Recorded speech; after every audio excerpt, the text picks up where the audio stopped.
Good afternoon, Nigeria. I am Ameze Bazwai, and this is 60 Minutes Nigeria. Of course, it's your weekly show where we get to look into the most pressing issues that are shaping our nation.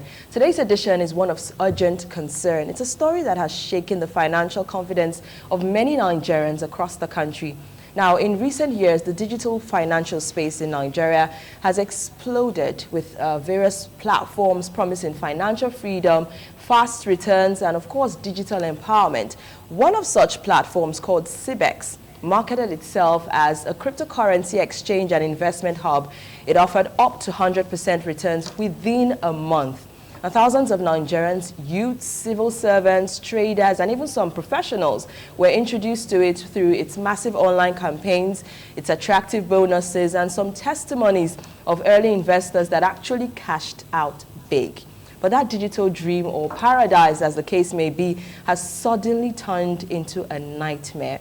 Just days ago, CBEX crashed without warning, locking out users, freezing withdrawals, and wiping out some personal life savings. Now, some victims stormed CBEX offices in Ibadan and, of course, in Lagos, demanding answers. Others are now calling for government intervention and financial justice. Financial analysts are of the school of thought that CBEX had all the signs of a PONZI scheme. But some persons are saying this was more legit than the usual PONZI schemes. The question is, why are such platforms allowed to thrive unchecked? And most importantly, what happens next for the thousands of Nigerians whose hopes were tied to CBEX? Of course, to help us make sense of it all, I'm being joined virtually from the United Kingdom by Osanhon Edogun. He, of course, has tracked trends in fintech, in crypto, and online investments across Nigeria and the United Kingdom. Osanhon, thank you so much for joining us. Thank you so much, Amanda. It's a pleasure to be here. Let's start from the very beginning. For some persons, the term CBEX is quite strange. I, for one, did not know anything about it up until when it crashed. So do you have any idea how it operated? Why do you think so many Nigerians were attracted to it? Was it just the mouth-watering returns, or was there something deeper about how it was marketed? Yeah, so for investment platforms like CBEX promising 100% ROI within 30 days, there is no other way you can attract investors aside from promising to return on investment. So this has always been a problem in Nigeria. So you really don't need to do a lot of selling. All you need to talk about is the standard return on investment we have in Nigeria is somewhere around 5% per annum. You're looking at between 5 to 8. If you're really lucky, you can get 10%, 8%. Yeah. For bonds, which is quite like the most safest, or the safest, and that gets investors high ROI. I think the best you get there is 12%, 10% per annum. For people now get to have a platform that's promising 100% return on investment within a month. Right. So anybody who wants money would go for that. But there are a lot to look at. There are a lot to talk about. You need to unravel what's going on here. So they really don't need to spend a lot of money doing marketing, right? Okay. Their offer was just too hard to reject. And just to say a little bit about CBEX itself. So they claimed to be licensed by FinCEN in the United States. But after this crash happened, there was a disclaimer by FinCEN saying, we don't know these guys. No regulatory body has agreed to associate with them so far. Because we really, they were not registered. So you have a body who's claimed to be registered in the in the US, in the UK, in most developed parts of the world, but they don't have any form of operation in these parts of the world. That goes to tell you that there's a problem. I think Nigeria has just really were driven by greed and quick return, which is always the problem. All right, for us. Osaho, with hindsight now, let's look retrospectively.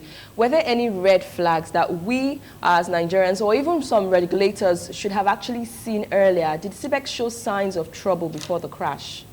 Of course, so yeah, so like I mentioned, 100%, anybody promising you 20% per annum, right? You should look carefully. Anybody promising you 15% per annum, you should look carefully, right? In the world today, anybody promising you 100% per annum, you should be scared. You should be very scared, right? Anybody promising you 100% per month, you should know they're out there to really just take your money. So it boils down to financial literacy, right? A lot of invested in CBEX are people who just wanted quick money, Quick cash, right? yes. And we are not going to be to pretend like we are all oblivious of the fact that most people know that these quick return schemes are actually Ponzi schemes, right? I've had a couple of people say this, that, okay, we know it's all Ponzi, but if you get in on time, you make your money, you move. Uh, so the red flags are always there. Like I mentioned, you put in your money, you get 100% in 30 days, which does not happen anywhere in the world. That's like magic. Then did they do the research to do some kind of KYB, right? Not in this sense, or do some kind of due diligence to see who are these guys, who are they registered, what certificates or regulation licenses do they have, Yes. right? Did anybody do that, or we're just driven by greed? So there are always red flags, but we are always driven by greed and quick cash. Okay, so the new Investment and Securities Act 2025 was signed into law just recently, and it actually recognizes that digital assets like crypto, and of course it gives the SEC more power over platforms like CBEX. But where were these protections when Nigerians needed them the most? Shouldn't regulation like this have actually come more sooner? Yeah. I think they should have been here 10 years ago. In fact, CBEX, I don't know why CBEX was really loud. So there's the claim that Nigerians have lost $822 million. Yeah, about 1.3 trillion naira. But that's not true, Yeah. right? There's a recent verdict by TechPoint. This is developing story, so we might not, so probably we might get a later update. But what we have today, because these are crypto transactions that can be tracked, right?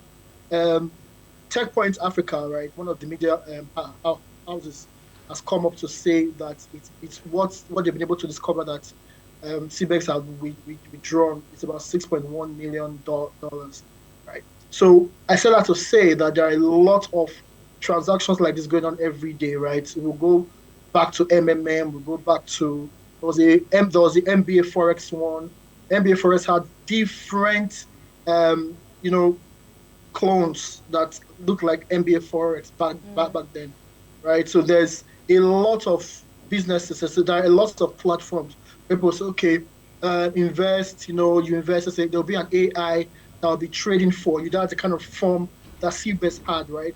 So Yes. basically, it's you don't have to know how to trade, don't need to understand the financial markets, you don't need to understand any of the instruments, just put the money there. This computer, the AI, right, the digital trader, picks your investment, looks for the best commodities in the markets, does trade within a period of time. It gives you 100% of what you have invested, which I think is very easy. So whenever it's this easy, it's always something you should double check, because the risk is crazy. Crypto on its own is very high risk, and having this kind of high ROI within a short period of time is crazy risk. Now, the Nigerian SEC and the Nigerian CBN have shied away from regulating Forex, from regulating crypto. Nigerian banks fought crypto for so long. And the SEC as well in the US, right? The same approach. And what that has done is to expose people, citizens, who really, probably some of them knew what they were doing, most of them don't know what they're doing, but kind of exposes them to dangers like this. So this recent act by the SEC that was just signed into law, I think this week or last week, over the weekend, right, kind of gives the SEC the right to oversee this body. So if this so if we had this RSA Act, right, Yes. previously before this happened, what would have happened will be the SEC will then go to CBEX and say, you guys are not registered under us, right? We'll shut you down, register on there's a process to register. There's KYC, there's documentation. We need to know who the directors are. We need to know everything. So we need to monitor your transactions. We need to know how you guys are set up. What is the structure you currently have? Then there'll also be the question of protecting um, their core customers against things like this because there'll be some sort of security deposits that will be kept with the SEC, right? So these are the kind of conversations that would have helped Nigerians. And in because the system is already regulated, right? There'll be a low the risk that's being borne by the citizens or people who have been scammed now would have greatly reduced. But the SEC, the CBN, for a very long time, they have not been interested, mostly because they didn't understand it. But so far, we're getting traction in that regard. We're getting people who are actually saying we have to start doing this, and the SEC has shown a lot of good faith in the sector by bringing out a lot of acts like this. So yeah, it's never too late, but it should have come earlier. But much earlier, yes.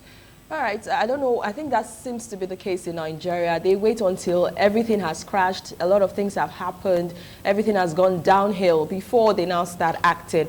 It's something that we need to look into, especially the government at all levels. A lot of persons don't even know what CBEX actually means. It's the China-Beijing Equity Exchange, CBEX. All right, so we've talked a lot about the importance of regulatory licenses being put in place for such platforms. A lot of people are saying that it's a case of enforcement failure. So I don't know if you're still there. A lot of persons on social media have come out to cry out to talk about the fact that they lost millions of naira, they've lost thousands of naira. Some persons put in their wedding plans money. Some persons put in their life savings. A lot of persons even took money from other people to add to their own money so they get more money. Okay, when you're promised 100% returns, what else would you think of? Some persons are saying it's greed. I don't know if we could term it that, but let's talk a little bit about how possible it is for those persons who lost their money or who it seems to be that they've lost their money to get that money back.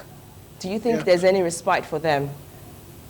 Okay, I mean, if we're being practical, I mean, the chance of getting their money back is right? But the EFCC has promised that there will be some recourse to that. They'll be able to get their money after some time. Okay.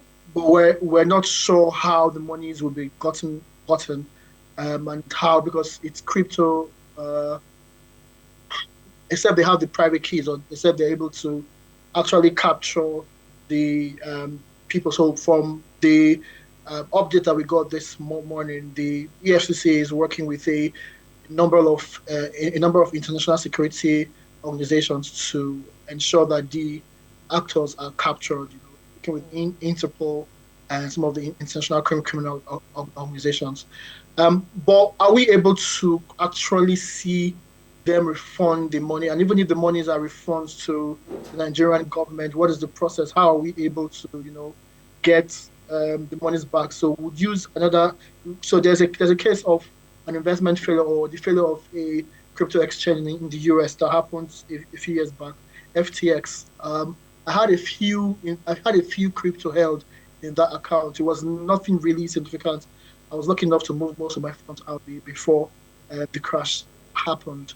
And even till I got emails telling me about everything that was happening in court, everything that was happening in court, the updates, the steps being taken, the SEC updated me because they were able to get the data from the company itself. So they reached out to everyone who had an account and how we would get our monies back, the steps, time frame. It was properly managed, So in civilized or in, let's say, in more developed countries, right, there are frameworks have already been set up for the return of funds in situations like this. But have we been able to, do this before for a crypto in a crypto scenario, right? Are people able to get their monies back, and how much, to what extent are they covered to? Are there any frameworks that are already in place that we could just adopt, or we need to begin building new frameworks? These are questions that actually leads to the validity of the claims by the EFCC. But if we are being honest, from looking at history, the likes of MMM down to MBA, all of them, I'm not sure anybody can really boast of a situation where people are able to get their funds back. Okay, I'm looking at this whole situation as probably a lack of financial literacy in Nigeria, and to Nigerians and by Nigerians. What is your take on that? Do you think that there needs to be more campaigns about this kind of things so as to forestall its occurrence in future? Right. Yes, a whole lot needs to be done. So crypto in itself is a very unique phenomenon. The likes of Bitcoin, the likes of Ethereum, Solana, right? They are very unique, and they are not easy concepts to be grasped. Right? So if this was a fight, so the reason why these guys they thought out the whole process carefully. So if they are come to set up bank account in Nigeria, they are set up,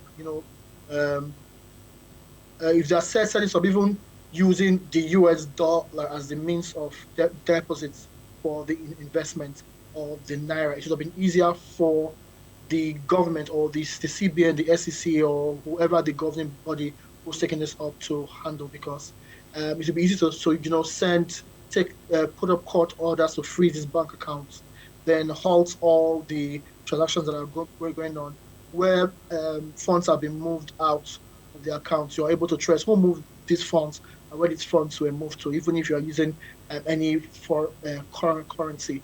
But with crypto, crypto has a pseudo nature where identities could be pseudonymized in the whole process, where you're not able to really know who is behind this wallet, right? And because of this, it's hard sometimes. People can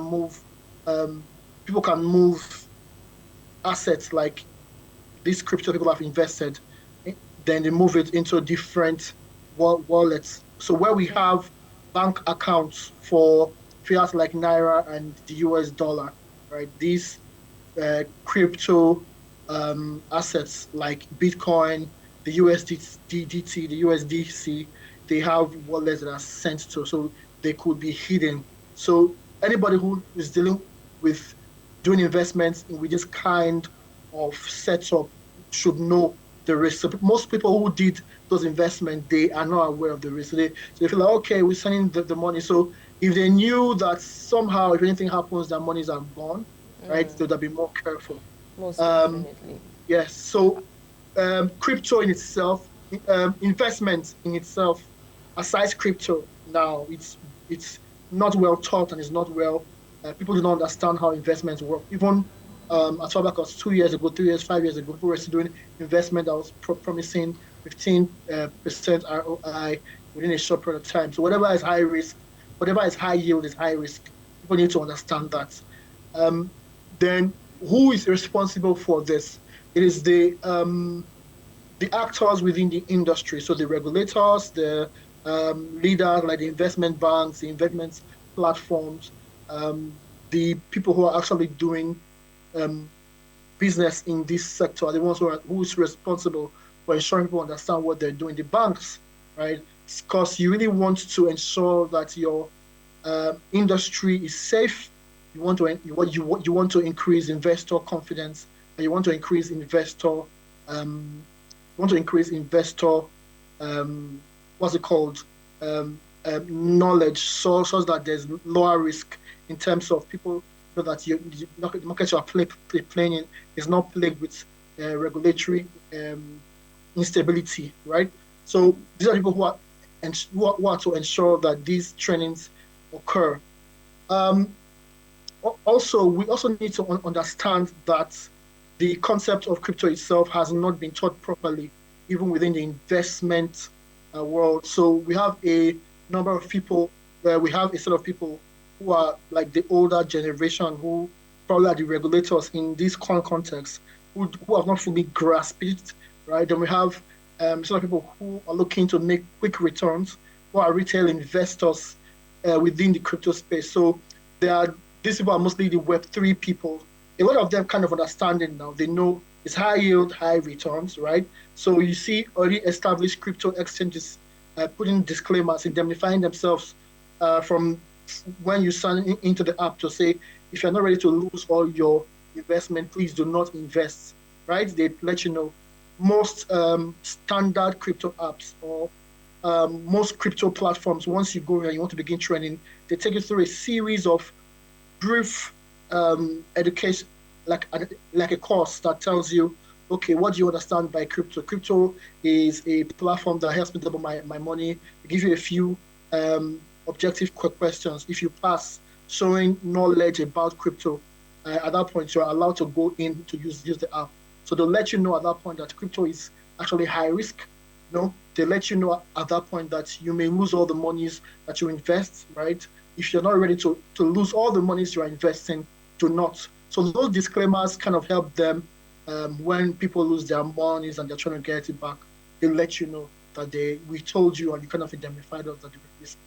Or however, that is not enough because that just gives people the legal basis to dupe people of their hard-earned funds. So there still has to be some recourse to how did the money go missing? If the money was lost, have you been able to, put some checks to ensure that if there are any losses, you're able to recover them, right? So there has to be like a top-to-down literacy program run for investment in Nigeria and crypto, right? Top to down, people in the top need to get more training. The regulators need to understand it in a broader scale.